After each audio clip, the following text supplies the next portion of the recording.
The truth is, Hi, hello, welcome back to my YouTube channel. My name's Courtney, you can call me Quartz. This video is for the girlies. Yes, I've curated this video just for the film girlies. I've been looking for you. I don't know where you've been at, but I've been looking for you. Oh man, so much sunscreen. It's like literally dark out. I just got off of a 7-day shoot. So naturally I've been in bed till 4 p.m., but I'm putting sunscreen on anyway. I really just wanted to make a video, candidly here, talking about my experiences working in film, especially as a woman, and I just have been reflecting, okay? It's almost the end of the year, it's almost December, and which one looks lighter to you? One is for summer, one is for winter.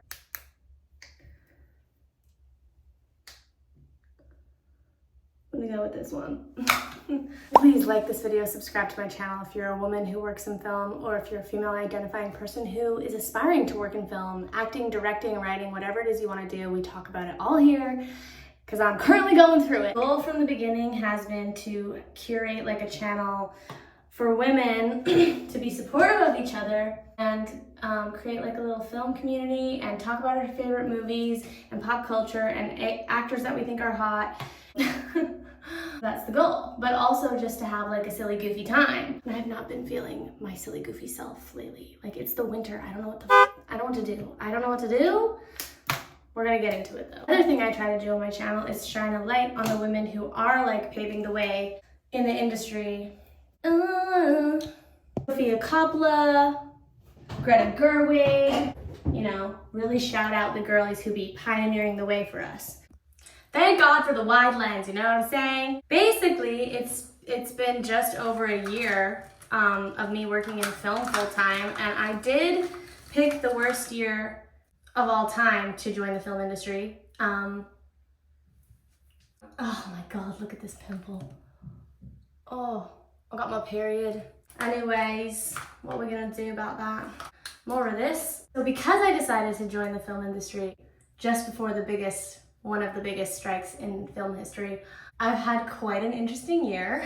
It's been like a wave of emotions, you know, up and down, getting paid, not getting paid. And I didn't want to like commit to any other part-time jobs. YouTube is my part-time job, and I know myself. I know that if I put too much on my plate, I'm not gonna make space to be creative, because when I moved out to Vancouver, that's exactly what I did. I started working full-time, and then I didn't really make time for acting once I left acting school.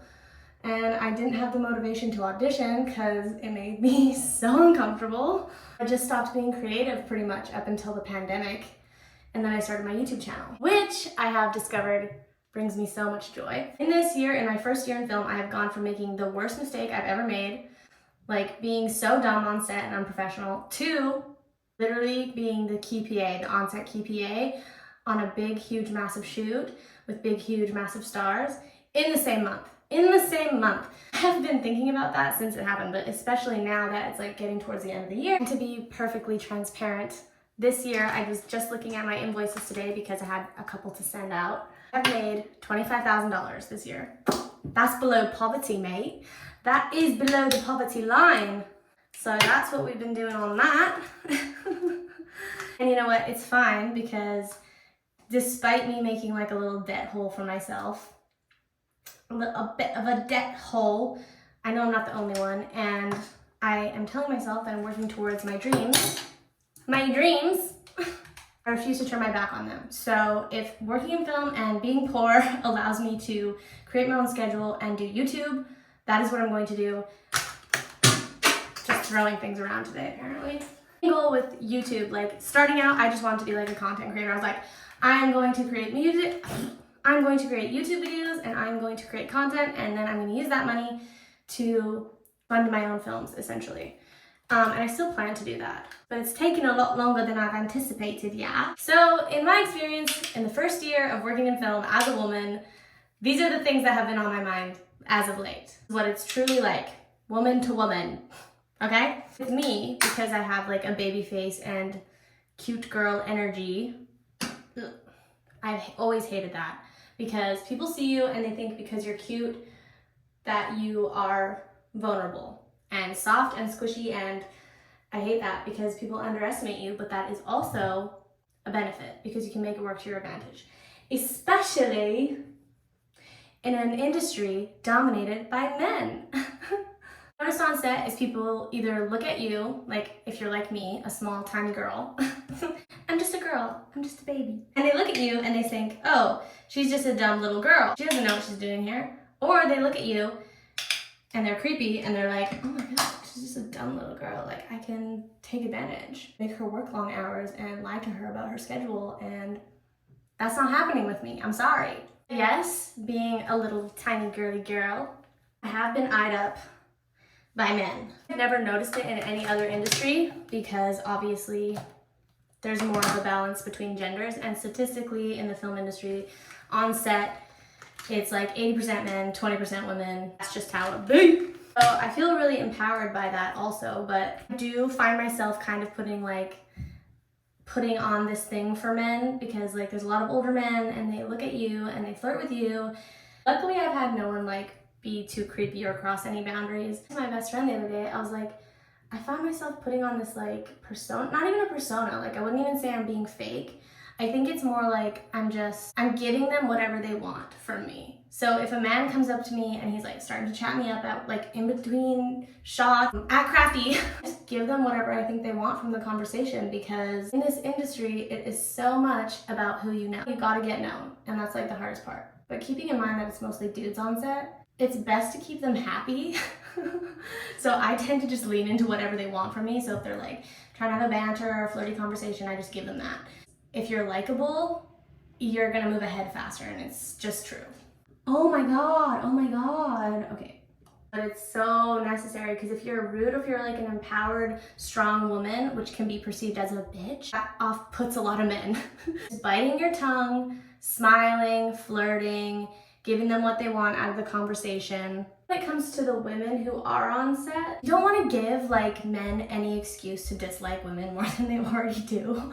And obviously it's like not all men, but like 80% men, 20% women. Just remember that, okay? I don't want to give any reason for any man to say anything negative about me. I want him to go to his buddies and to his heads of departments and be like, oh yeah, she's great, like she's awesome, she's cute, like let's keep her around even if she's just cute. Like, also, you have to hold your emotions back 10 times more than the men. Like I've seen grown adults like have full-on emotional freakouts, screaming at each other, at other people on set, being so rude, so disrespectful, things that would not be tolerated in any other industry, but for some reason they get away with it. And then if you saw a woman doing that on set, she's a bitch, she's crazy, she's insane, she's unprofessional, get her out of here, never hire her again. It's just so hard.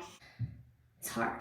You can't get ahead in Hollywood without like making sacrifices and, you know, putting things aside, whether that's your time or your emotions, you know what I mean? The important thing is when you run into other women on set and they're not necessarily like a girl's girl. When I go to set, I just want to uplift all the other women that I see there, and I want to see them doing their best, and I want to do my best for them so that the next girl who comes on set has it easier than we did and doesn't have to work as hard, because hopefully there's more women around. Basically, with that being said, be willing to bend yourself, not break, not change, not fake, not do anything, but bend yourself around everybody on set in order to succeed, because one of the things that comes with being on huge productions is there's a lot of personalities, there's a lot of people to manage, and if you ever do end up in a place of management or head of a department, you're dealing with your crew, your core crew, and then the entire other crew that you have to like coordinate with. And there's a lot of different personalities. You're obviously in a room with like 200 people. You're not going to get along with every single soul in that room. I think one of the biggest skills that you can have working on set is honestly managing other people's emotions, managing other people's personalities, not taking things personally. Realize that not everyone's going to vibe, and if you're a leader or not, you need to be able to like deal with that. I came from restaurants, and I feel like other people who come from restaurants would work really well on set because you deal with customers all day and you have to like smile and be like, okay. Even though you want to punch a wall.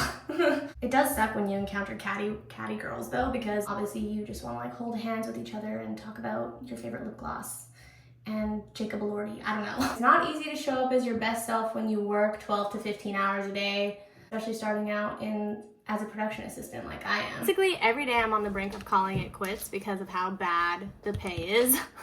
And it's only bad because everyone's been on strike, and in commercials, which are the only real productions kind of running, you get paid in like 3 weeks, your check comes in the mail like old school style, and it just takes forever to get paid. So by the time you get your check and pay your bills, you're already behind on bills again. And that has just been the cycle that I've been on this year. It's like, oh my God, money. Okay, bye money. Oh my God, money. Okay, bye money. Bye bye. I'm tired. And I got a check last week and then I was PMSing, but I did have an emotional breakdown. I was like, I'm tired of this. I'm tired of paycheck to paycheck. I'm tired. I can't keep up and I'm tired. I'm very lucky to have been able to survive and film this year. Obviously. Just wrapped on a job for Pfizer. I did a TurboTax commercial the week before. And in the summer, I did some really big jobs for Sephora and Lululemon, which were so much fun. Lululemon is where I got to meet Casey Neistat, so I'd been a fan of him for a long time, and they say not to meet your heroes. He was nice, and I think he likes the attention.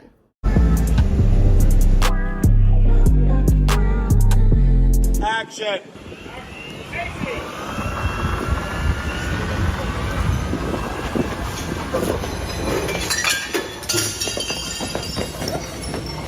Thank you, sir.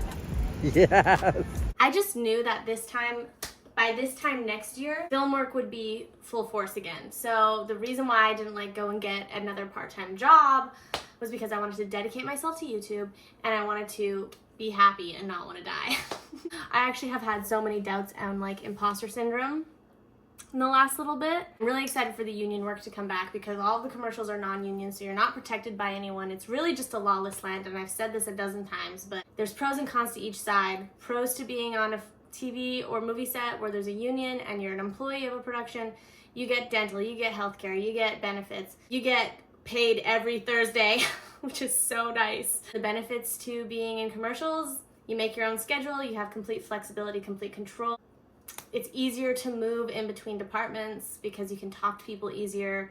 In union land where there's strict departments, there's strict rules, it's not as easy to like talk to the camera crew. It's not easy to talk to the art department, depending on which department you want to get into. It's not easy, but on commercials, it's very easy. You see the same people, you get to know everyone, and I really love that. So I think I want to stay in commercials, but I also really want to pursue fun projects. Like The Last of Us is going to be filming here, and I'm going to work on it. No one's called me yet, but they're going to. The frustrating thing though about commercials is though technically I should be able to charge them the same rate as the union shows. Because they don't have a union, because it's a lawless land, they can basically just say, no, here's your non-union rate. We'll just hire someone who will take the cheap labor next time. You really have to play your cards right, and it's just a game. I'm so grateful for all the work I've had this year. I've got to meet so many cool people. I love the crews. I love making friends. I love seeing the same people.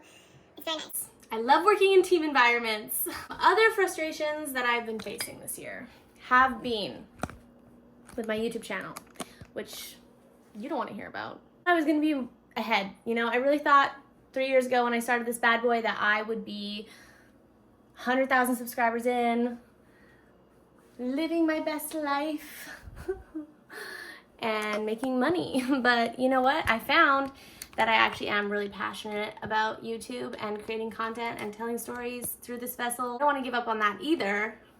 I can't see myself quitting. But I have been wondering if I'm cut out for this because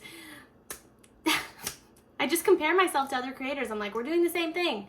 I can do that. I've done that. I just keep comparing myself to other people, and that is the true thief of joy, as we know. In the trenches, ladies. We are in the trenches. I'm just grateful for every single opportunity that's come to me this year, and I can't wait to see what next year holds. I know you guys are probably like, what is she yapping about? It's only November 2020 something. I just want to say, like, I know I yapped a lot about men, but I have made a lot of friends on set and who are dudes.